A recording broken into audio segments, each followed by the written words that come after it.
Assalomu alaykum va rahmatulloh. Xo'p, katyolimiz.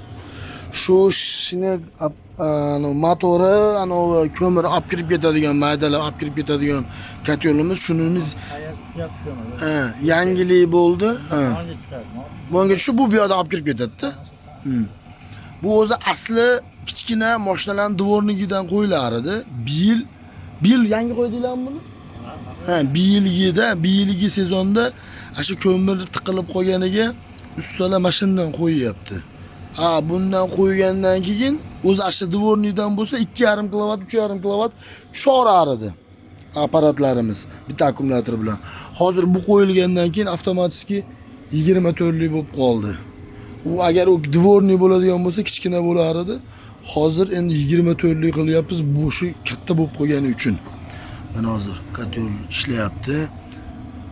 Miyasi ishlayapti, motor ishlayapti, sirkulyatsionni nasos ishlayapti. Bu hozir bu holatiga buni yopsak bo'laradimi?